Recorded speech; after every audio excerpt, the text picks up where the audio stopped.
Hello વિદ્યાર્થી મિત્રો, આપ સૌનું આપની આ યુટ્યુબ ચેનલ પર હાર્દિક સ્વાગત છે. તો આજે હું તમારા માટે લઈને આવી ગઈ છું ધોરણ 9 વિષય ઇંગ્લિશ એકમ કસોટી સપ્ટેમ્બર 2025 સોલ્યુશન. તો ચાલો આપણે તે શરૂ કરીએ. તો અહીં સેક્શન એનો આપણો ફર્સ્ટ ક્વેશ્ચન છે કે read the extracts and answer the questions.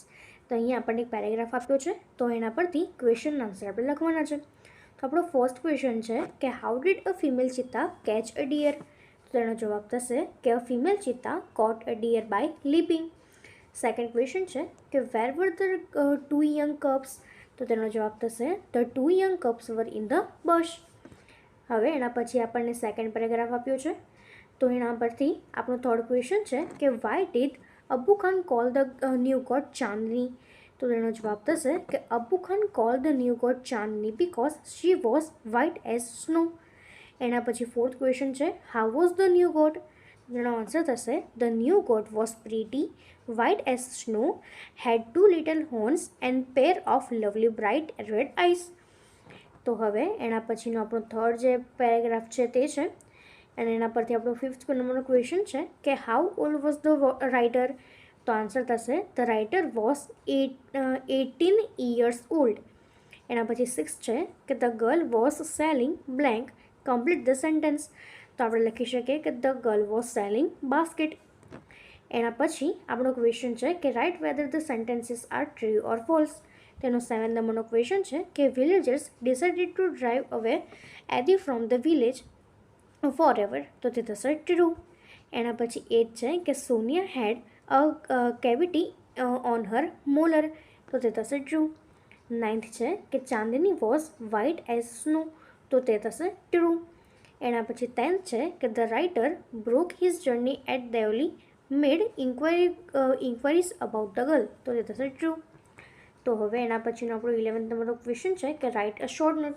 તો આપણને અહીં કેટલાક પોઈન્ટ્સ આપ્યા છે, તો એના પરથી આપણે શોર્ટ નોટ લખવાની છે. તો ફર્સ્ટ જે 11 છે તે છે એદી. તો આપણે લખી શકીએ કે Edi was a Zulu hunter. Hunter hunts with his own strength and skill, but Eddie was lazy and wicked. He stole 2 cups from the mother cheetah. He was a thief. He broke the rules of his trip.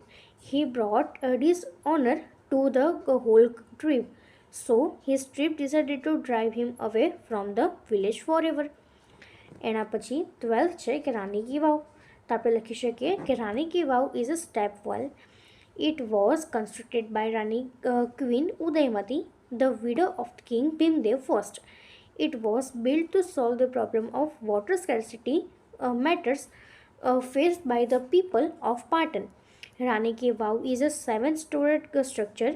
It is 64 meters long, 20 meters wide, and 27 meters deep. There are nearly 400 big sculptures of different gods and goddesses and nearly 300 statues of apsaras. In February 2013, ASI nominated this vow for the World Heritage Site. તો હવે એના પછીનો આપણો question છે કે right હું said to whom the following sentences. તેમાં આપણને આ જે સેન્ટેન્સ આપ્યા છે એ કોણ કોણે કહે છે તે લખવાના છે. તો 13 નંબર છે I will be out of station tomorrow. તો તે થશે અશોકભાઈ સેડ ટુ ડૉક્ટર શર્મા. એના પછી 14 છે the instrument will become my face to the world. તો તે થશે રોહન સેડ ટુ હિમસેલ્ફ. મારા દોસ્તો, આ વિડીયો નીચે જોશો તો તમારે ચેનલને સબસ્ક્રાઇબ કરી લેવાનો છે, અને ત્યારબાદ કોમેન્ટનો ઓપ્શન આ રીતે સ્વાઇપ કરશો તો હાઇપનો ઓપ્શન આવશે, તે પર સિમ્પલી એક વખત ક્લિક કરશો તો જોવા મળશે નવું જ નજરાણું. ક્લિક કર્યા બાદ આ રીતના તમે જોવા મળશે, અને આપણે જે છે હાઇપના પોઈન્ટ્સ છે એ ઉપર એક વખત મિત્રો સિમ્પલી ક્લિક આપી દેવાનો છે. તો હવે એના પછીનો આપણો સેક્શન સી છે. એનો ક્વેશ્ચન છે કે filling the blanks choosing the correct words in the brackets. તો આપણને અહીં બ્રેકેટમાં કેટલાક વર્ડ્સ આપ્યા છે, એમાંથી કરેક્ટ વર્ડ ચૂઝ કરીને જે આપણું સેન્ટેન્સ છે કે બ્લેન્ક છે એને પૂર્ણ કરવાની છે. તો ફર્સ્ટ છે કે he was blank with his own idea. He decided to follow the cups and blank one. તો તે થશે કે he was quite pleased with his own idea. He decided to follow the cups and still won. એના પછી second છે કે Sonia had blank toothache. She could neither eat anything nor could she go to school. તો તે આપણે લખી શકીએ કે Sonia had a server toothache. She could neither eat anything nor could she go to school. તો હવે એના પછી થર્ડ છે કે music was in his blood. He ગ્રુ up with blank like his father and other family members. He was blank trend in vocal music.